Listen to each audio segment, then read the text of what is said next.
23 मार्च 1931 की वो तारीख भला कौन देशभक्त भूल सकता है, जब देश के 3 नौजवान देश की खातिर हंसते हंसते फांसी पर झूल गए। इसी में शामिल थे राजगुरु।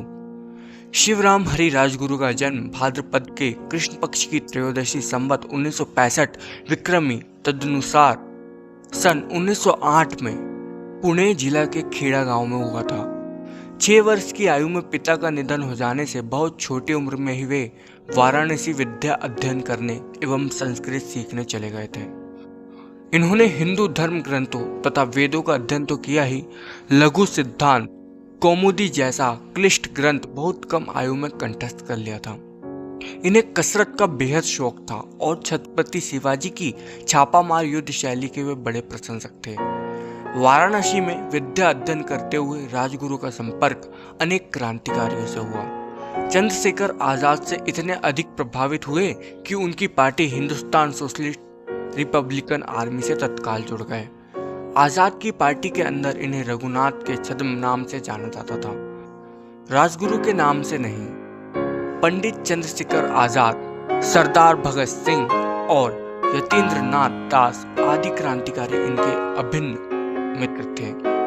राजगुरु एक अच्छे निशानेबाज भी थे। सांड्रस का वध करने में इन्होंने भगत सिंह तथा सुखदेव का पूरा साथ दिया, जबकि चंद्रशेखर आजाद ने छाया की भांति इन तीनों को सामरिक सुरक्षा प्रदान की थी। 23 मार्च 1931 को इन्होंने भगत सिंह तथा सुखदेव के साथ लाहौर सेंट्रल जेल में फांसी के तख्ते पर झूलकर अपने नाम को हिंदुस्तान के अमीर शहीदों की सूची में अहमियत के साथ दर्ज करवा लिया। चंद्रशेखर आजाद से भेंट। जब राजगुरु तिरस्कार सहते सहते तंग आ गए, तब वे अपने स्वाभिमान को बचाने के लिए घर छोड़कर चले गए। फिर सोचा कि अब जबकि अपने घर के बंधनों से स्वाधीन हूं, तो भारत माता की बेड़ियां काटने में अब कोई दुविधा नहीं है। वे कई दिनों तक भिन्न भिन्न क्रांतिकारियों से भेंट करते रहे। अंत में उनकी क्रांति की नौका को चंद्रशेखर आजाद ने पार लगाया। राजगुरु हिंदुस्तान समाजवादी प्रजातांत्रिक संघ के सदस्य बन गए। चंद्रशेखर आजाद इस जोशीले नवयुवक से बहुत प्रभावित हुए और बड़े चाव से इन्हें निशानेबाजी की शिक्षा देने लगे। शीघ्र ही राजगुरु आजाद जैसे एक कुशल निशानेबाज भी बन गए।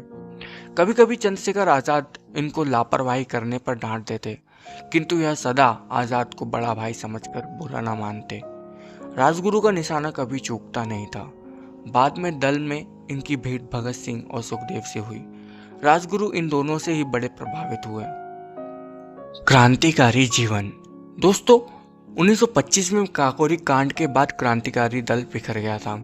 पुनः पार्टी को स्थापित करने के लिए बचे हुए सदस्य संगठन को मजबूत करने के लिए अलग अलग जाकर क्रांतिकारी विचारधारा को मानने वाले नवनव युवकों को अपने साथ जोड़ रहे थे। इसी समय राजगुरु की मुलाकात मुनीश्वर अवस्थी से हुई। अवस्थी के संपर्क के माध्यम से ये क्रांतिकारी दल से जुड़े। इस दल में इनकी मुलाकात श्री राम बलवंत सावरकर से हुई। इनके विचारों को देखते हुए पार्टी के सदस्यों ने इन्हें पार्टी के अन्य क्रांतिकारी सदस्य शिव वर्मा के साथ मिलकर दिल्ली में एक देशद्रोही को गोली मारने का कार्य दिया गया। पार्टी की ओर से ऐसा आदेश मिलने पर ये बहुत खुश हुए कि पार्टी ने इन्हें कुछ भी करने लायक समझा और एक जिम्मेदारी दी है।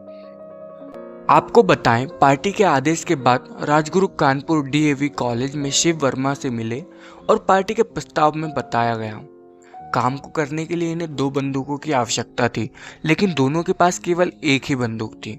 इसलिए वर्मा दूसरी बंदूक का प्रबंध करने में लग गए और राजगुरु बस पूरे दिन शिव के कमरे में रहते, खाना खाकर सो जाते थे। ये जीवन के विभिन्न उतार चढ़ावों से गुजरे थे।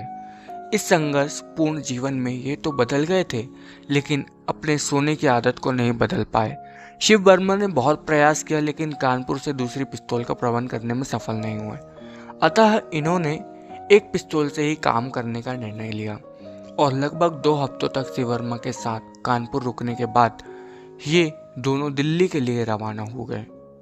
दिल्ली पहुंचने के बाद राजगुरु और शिव एक धर्मशाला में रुके और बहुत दिन तक उस देशद्रोही विश्वासघाती साथी पर गुप्त रूप से नजर रखने लगे।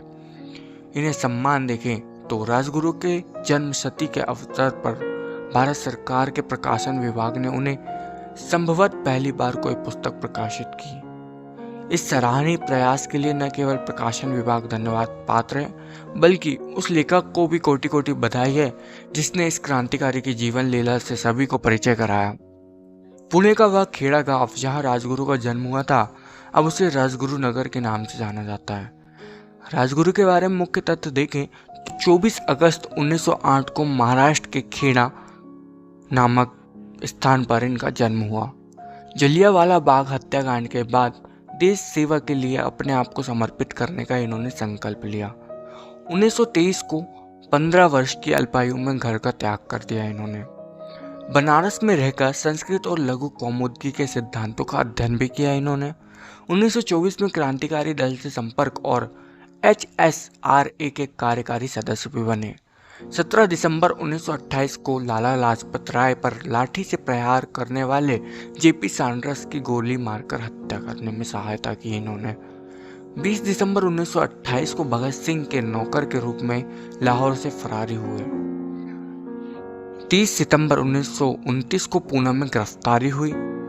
7 अक्टूबर 1930 को भगत सिंह और सुखदेव के साथ फांसी की सजा दी गई, लेकिन 23 मार्च 1931 को फांसी पर चढ़कर शहीद हो गए। इनकी मृत्यु के बाद सरकार ने इन्हें जन्म स्थान खेड़ा का नाम बदलकर राजगुरु नगर रख दिया। 24 अगस्त 2008 को प्रसिद्ध लेखक अजय वर्मा ने राजगुरु के जन्म की 100वीं वर्षगांठ पर अजय क्रांतिकारी राजगुरु नाम से किताब लिखकर प्रकाशित की। जय हिंद, वंदे मातरम।